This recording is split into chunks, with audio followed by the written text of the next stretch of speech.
All right, welcome back. We're going to get started with another section of Phase 2. We're going to go into the Receipts Journal. And so the Receipts Journal we're just going to talk about very briefly because the Receipts Journal is going to be your second homework. So here is a look at what we're going for. Um, Let's make that a little bit bigger. There we go.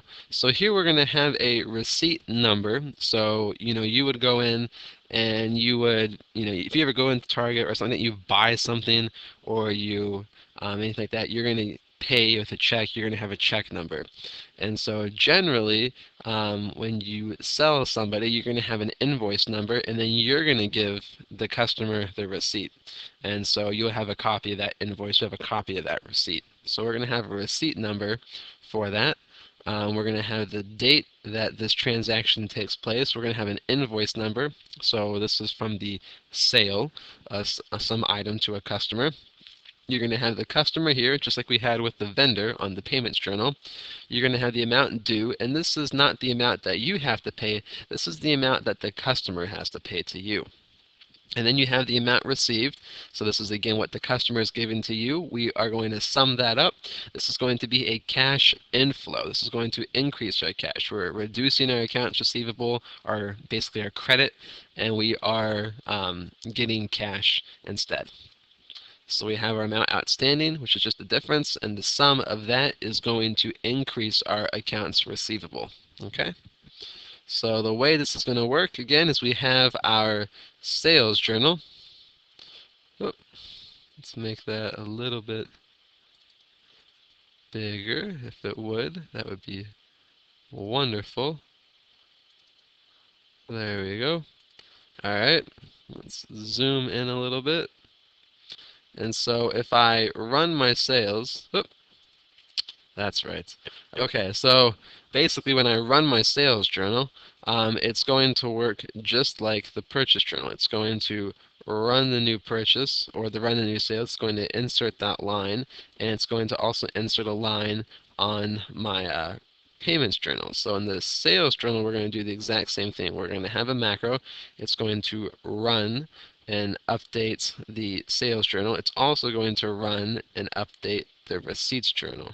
And so again, notice that we have up to invoice 1010. And here in the sales journal, we have invoice 1010. Now notice something different though. These are in different order, okay? And so here's the thing, is that this is an extra item you can do. In the purchase journal and the payments journal, what we did, and remember we talked about this a little bit, is that we did option 1. We had a payment control. I could not pay more than the AP amount. And notice that you already get an extra credit point for doing that, 1 of the 20 that you need. So we did option 1, and then we need to also do option A or B. And what we did is we did option B. The invoice number just flows through. When I make a purchase, all the information is going to flow through to the other side, okay? And so that's just going to be 3 points, and it's just going to be straight through. We have an invoice list, basically. We have, you can see that we have a list of the invoice numbers here, or a list of the PO numbers, however, whichever page you're on. And so the other option is to have a PO list that exists and updates. And so you get 1 extra credit point. And again, both of these things must be done for both receipts and payments in order for you to get the points. So it's 2 points for doing option 1 and 2 points for doing option A, but they must be both done on the receipts and the payments journal, or else it's no points. So it's all or nothing on those things. All right, so what's happening here is, say I delete some of this information. Okay, I can delete these amount receives. Okay, and so now I have these dates and the transactions the dates occurred on. And so I can select from here a list of my unreceived invoices. So I have these open transactions, and I'm going to say, okay, on 6-15, I received from Jessica a payment towards sales invoice number 2008. And so I'm going to say put in $22, and that's what we're going to do.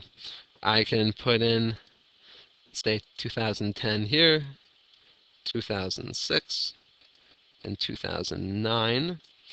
And so I can fill these out, and the controls will work no matter how or what order I fill stuff out, and my sum equations still work.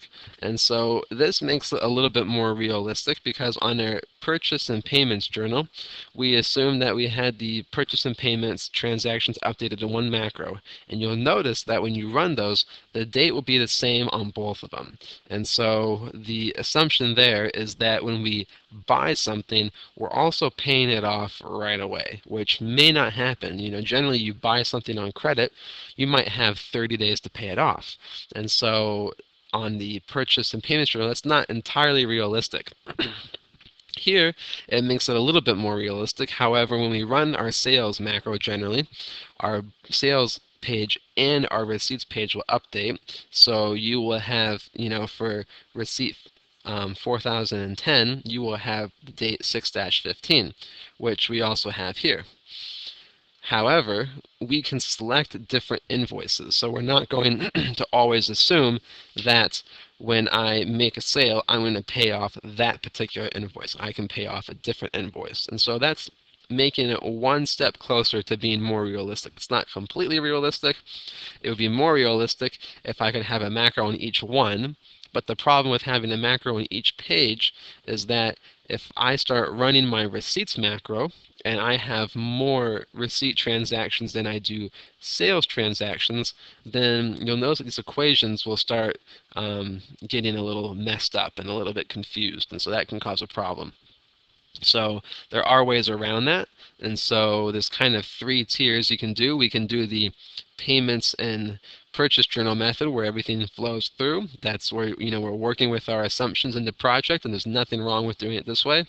You can take it up one step and have the sales journal and receipts journal method we have here, where we have the invoice drop down. So again, we still have a macro updating the receipts journal and sales journal together. However, I can choose which invoice gets received, and then I can take it another step further and have separate macros for each one, and then I can purchase to my heart's content or sell to my heart's content, and then I can pay off or receive the cash whenever I wish. And that would make it fully realistic. However, there are potential problems with that you need to account for. So however you want to do it, the further more realistic you make it, and the more user-friendly you can make it, or the better that it works, obviously the more points you will get in that added control section. So, okay, we're going to move on to our book, and we are going to make a new sheet. We will call this Receipts Journal,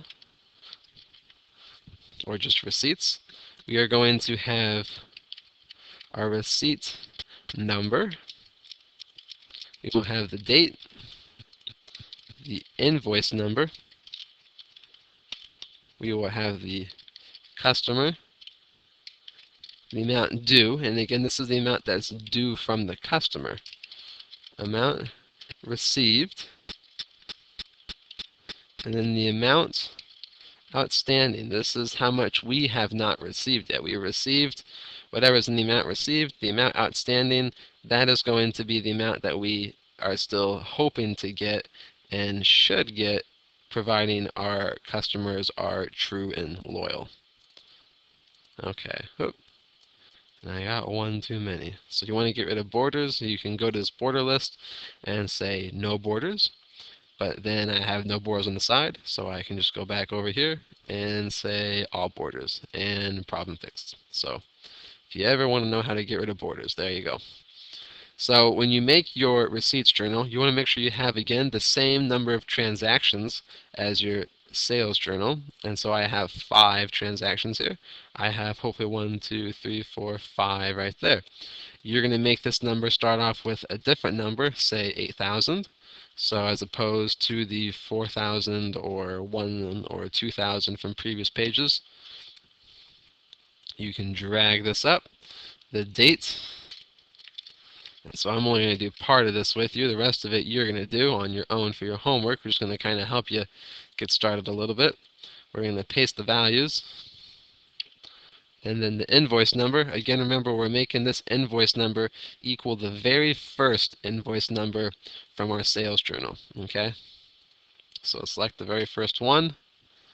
And we are going to drag that puppy up. And there we go.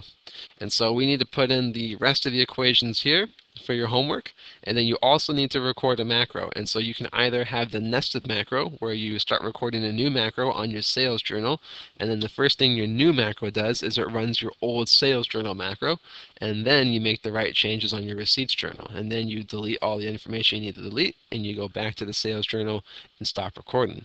The other option is just to completely re-record your sales journal macro in the first place, which is fine, and you would just go through your sales journal, you would insert a new row, copy and paste everything up, delete all the cells you need to delete, and then while recording, you're going to go to your receipts journal, insert a new row, copy and paste everything up, and delete the appropriate cells, and then go back to the sales journal and stop recording. Either way you do it, you're always going to start and stop on the sales journal, okay? Or in the case with the purchase and payments, you will always stop and you always start and stop on the purchase journal. So doesn't matter how you do it, either way works just fine. So that is your homework. So that's going to be due whenever your TA or instructor assigns it. It shouldn't be too hard, so take a look at the payments journal as a reference, and hopefully you should get this one taken care of.